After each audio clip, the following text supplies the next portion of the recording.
चलिए, पिछले वाले पार्ट में हम लोग देख लिए थे सजीवों के प्रमुख लक्षण कौन से थे, सजीव और निर्जीव में कौन से अंतर थे। तो आज बायोलॉजी क्लास 11th का लेक्चर 2 है।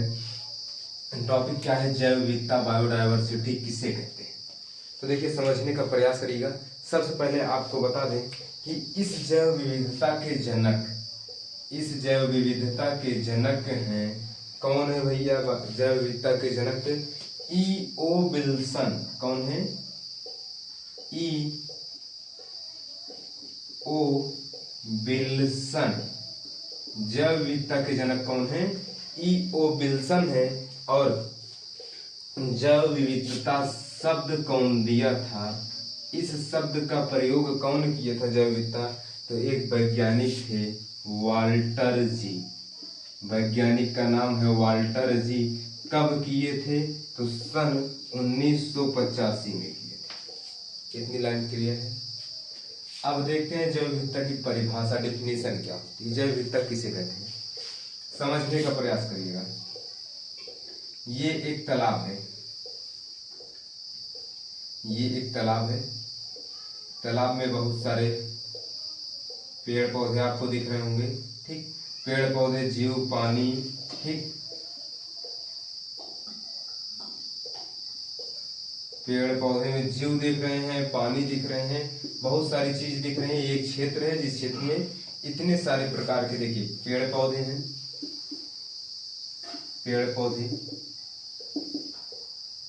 पक्षी, पानी, यानी कि बहुत सारे प्रकार के जीवों का एक जगह पे इकट्ठा हो रहा है, यानी कि बहुत सारे प्रकार के जीवों का समूह है। इस सभी जीवों के, विभिन्न प्रकार के जीवों के समूह को ही उस क्षेत्र की जैव विविधता कहेंगे, ठीक।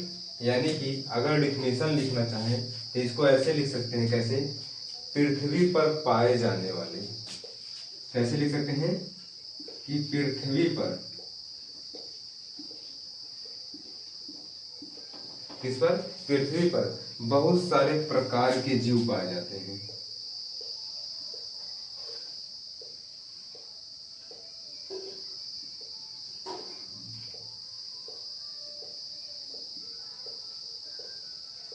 पृथ्वी पर बहुत सारे प्रकार के जीव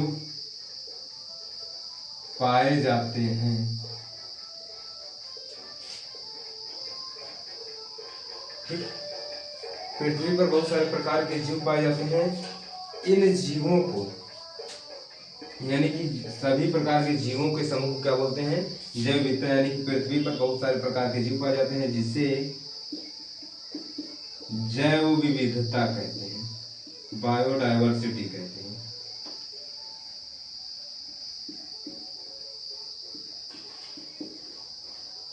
देखिए, पृथ्वी पर बहुत सारे प्रकार के जीव पाए जाते हैं जिसे क्या कहते हैं? जैव विविधता कहते हैं। जैसे एक पृथ्वी पर क्या पाया जाए? पक्षी, पेड़ पौधे, पानी, बहुत सारे प्रकार के और जंतु, ठीक। क्या पाया जाए? बहुत सारे प्रकार के जंतु पाए जाएं। तो ये क्या है? ये बहुत सारे प्रकार के क्या दिख रहे हैं पृथ्वी पर? ये अलग से जानवर है। तो इन सभी जीवों के समूह को क्या बोलेंगे? जैव विविधता बोलेंगे। जैव विविधता शब्द प्रयोग वाल्टर जी किए थे। कब किए थे? 1985 में किए थे। जैव विविधता के जनक ई.ओ. विल्सन है। अब आगे देखिए, कभी कभी पूछ लेता है कि संपूर्ण पृथ्वी पर लगभग कितने प्रकार के जीव पाए जाते हैं। तो हमारी एक एनसीईआरटी के अनुसार पृथ्वी पर लगभग, कहां पर? पृथ्वी पर लगभग 1,70,00,000, कितने? 1,70,00,000 प्रकार के जीव पाए जाते हैं।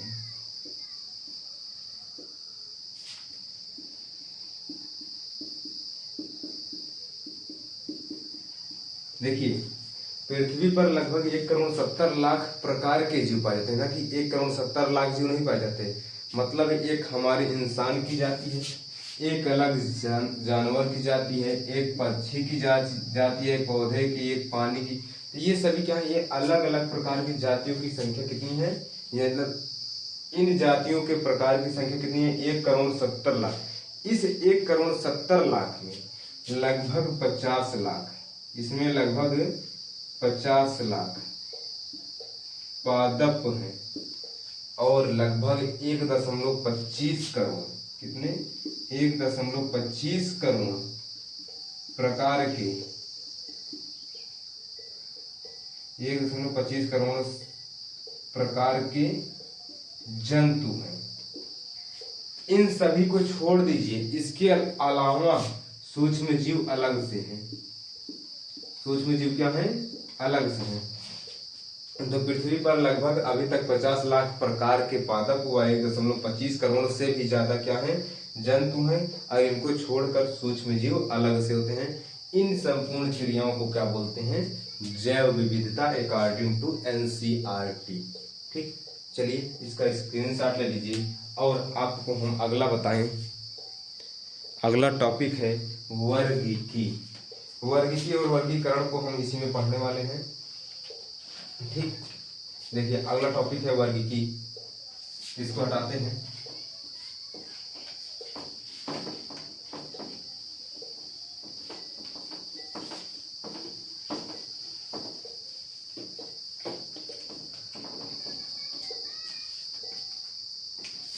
टॉपिक है वर्गीकी, यानी कि टैक्सोनॉमी। क्या है? वर्गीकी यानी कि टैक्सोनॉमी। ये क्या है? तो भैया हम पढ़े थे जीव विज्ञान की शाखाओं के बारे में। तो जीव विज्ञान की 2 शाखा पढ़े थे, 3 शाखा पढ़े थे, लेकिन कितनी शाखा होती हैं? बहुत सारी शाखाएं होती हैं। तो ये भी क्या है? जीव विज्ञान की एक शाखा है, यानी कि ये भी क्या है? जीव विज्ञान की एक शाखा है, जिसको बोल सकते हैं क्या? जीव विज्ञान की वह शाखा। अब हमको आप जरा बताइएगा, जैसे जंतु विज्ञान में क्या बताए थे? जीव विज्ञान की वह शाखा जिसके अंतर्गत जंतुओं का अध्ययन करते हैं। वनस्पति विज्ञान जिसके अंतर्गत वनस्पतियों का अध्ययन करते हैं। उसी तरीके से एक ये जीव विज्ञान की शाखा है जिसके अंतर्गत आप हमें कमेंट बॉक्स में कमेंट करके बताइएगा कि जंतु विज्ञान के जनक और वनस्पति विज्ञान के जनक का नाम बताइए। जीव विज्ञान की वह शाखा जिसके अंतर्गत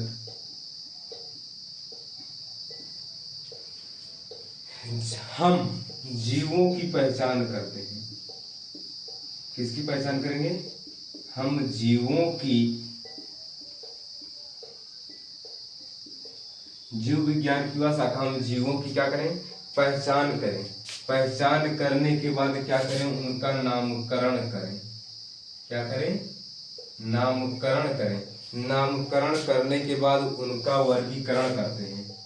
नामकरण तथा वर्गीकरण करते हैं।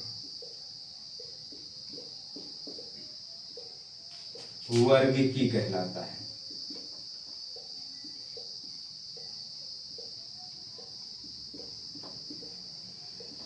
यानी कि देखिए, जीव विज्ञान की वह शाखा जिसके अंतर्गत हम जीवों की पहचान करते हैं, क्या कहते हैं? वर्गीकी क्या कहलाता है?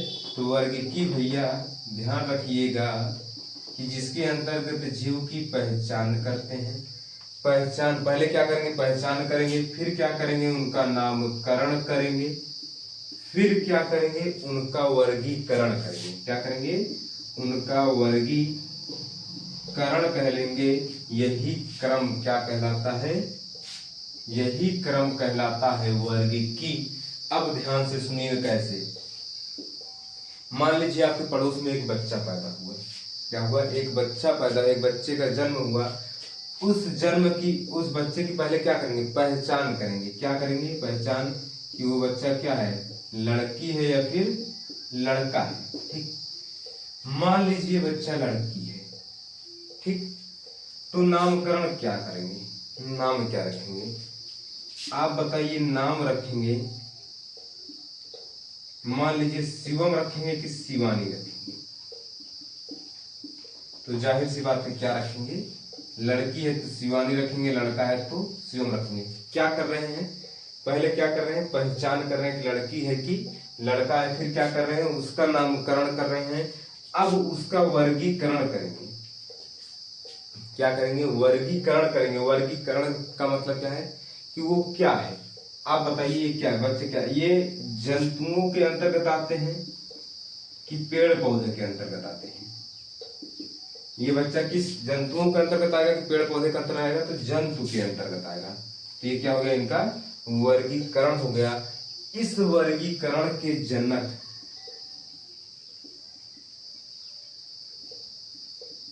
अरस्तु है, और इस शब्द का प्रयोग, वर्ग इस शब्द का प्रयोग जो है एपीडी, कौन किया था, एपीडी कैंडोले किए थे। ये कंप्लीट है क्या, वर्गीकी या टैक्सोनॉमी। इसके बाद हम पढ़ने वाले हैं वर्गीकरण। ये हम आपको एट एग्जाम्पल बताए थे, ठीक। चलिए इसको हटाते हैं और पढ़ते हैं वर्गीकरण।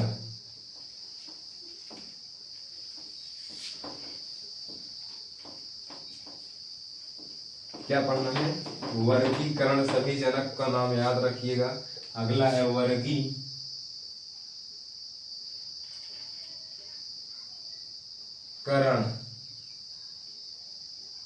वर्गीकरण विज्ञान। वर्गीकरण विज्ञान क्या कहलाता है, सिस्टमैटिक्स। क्या, सिस्टमैटिक्स। Cyst SYSTMATICS, systematics. देखिए इसके जनक, वर्गीकरण के जनक है कैरोलस लीनियस है। कौन है, कैरोलस लीनियस है। और वर्गीकरण क्या होता है, देखो पृथ्वी पर दो प्रकार के जंतु जीव पाए जाते हैं। एक जंतु होता है, एक पौधे होते हैं। तो देखिए यानी और भी बहुत सारे प्रकार के जंतु होते हैं, जैसे सूक्ष्म जीव हो गए। तो इनको अलग अलग समूहों में रखना, यानी कि किसके आधार पर, जीवों की समानता के आधार पर। क्या बोल रहे हैं कि जीवों की समानता और असमानता के आधार पर, समानता और असमानता के आधार पर किसके, जीवों की समानता और असमानता के आधार पर अलग अलग सजातीय, किसमें, अलग अलग सजातीय वर्गों में बांटने की प्रक्रिया को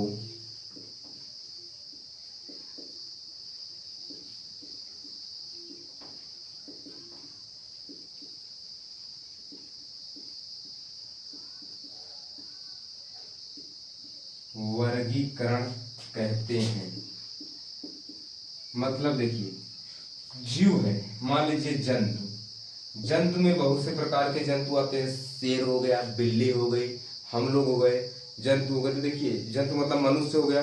देखिए जंतु जो शेर और बिल्ली हैं उनको एक ग्रुप में रख दिया गया, और जो बिल्ली और वो सॉरी जो मनुष्य थे या इस प्रकार के अन्य जंतु थे, बंदर थे सॉरी, उनको एक प्रकार के समूह में रख दिया गया। तो इसे क्या बोले, इसे ही बोलते हैं क्या, वर्गीकरण विज्ञान। जिनमें ये वर्गीकृत किया जाता है किसका, कि किसी जीव में क्या समानता है, और समानता और असमानता के आधार पर उनको उन्हीं के सजातीय वर्गों में क्या करना है, बांटने की प्रक्रिया को क्या बोलते हैं, वर्गीकरण कहते हैं। तो सर वर्गीकरण की क्या आवश्यकता है, किसकी, वर्गीकरण की आवश्यकता है,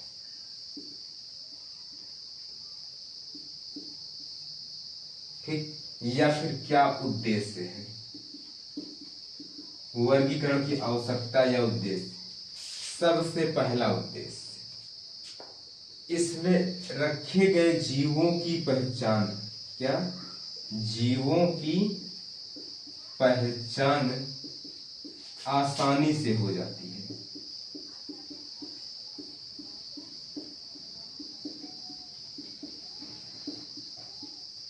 दूसरा उद्देश्य क्या बोले, जीवों की पहचान क्या हो सकती है, आसानी से हो जाती है। और दूसरा क्या, अध्ययन की सुविधा के लिए, किसके लिए,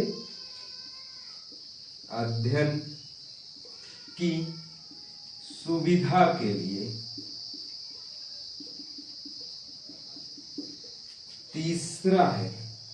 तीसरा पॉइंट, ऐसे जीव का पता चल जाता है जो दूर दराज में क्षेत्रों में रहते हैं, यानी कि दूर दराज क्षेत्रों में रहने वाले जीव का पता चल जाता है।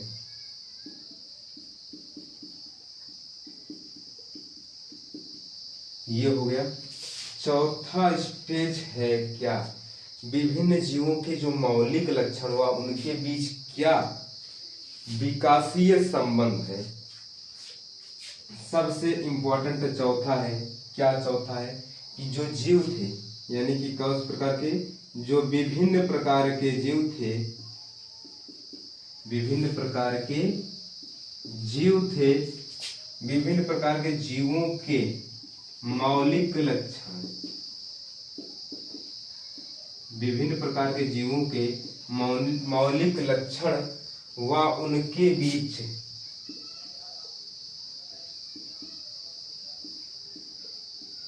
विकासीय संबंध का पता चलता है। विकासीय संबंध का स्पष्ट करना वर्गीकरण का मुख्य उद्देश्य है। वर्गीकरण का मुख्य उद्देश्य है। ठीक, देखिए 4 है। मान लीजिए आपसे पूछा जाए कि वर्गीकरण का मुख्य उद्देश्य क्या है, चारों ऑप्शन दिया है, तो भैया कौन सा ऑप्शन सही होगा, विभिन्न प्रकार के जो जीव थे उनके मौलिक लक्षण देखे और उनके बीच क्या विकासीय संबंध है, उस संबंध को स्पष्ट करना ही वर्गीकरण का क्या था, प्रमुख उद्देश्य है। बाकी ये हम आज पढ़ लिए वर्गीकरण, तो आज हम पढ़ लिए वर्गीकरण जैव विविधता। तो आप बताइएगा कि जैव विविधता की खोज यानी कि जैव विविधता के जनक कौन है। ठीक, दूसरा प्रश्न, वर्गीकरण के जनक कौन है। तीसरा प्रश्न आपका पहले से आपको मिला कि जंतु विज्ञान के जनक कौन है। और कल हम बहुत ही इंपॉर्टेंट चैप्टर, बहुत अगले वीडियो में बहुत ही इंपॉर्टेंट पार्ट को देखने वाले हैं, द्विनाम पद्धति को। तो चलिए मिलते हैं अगले वीडियो में।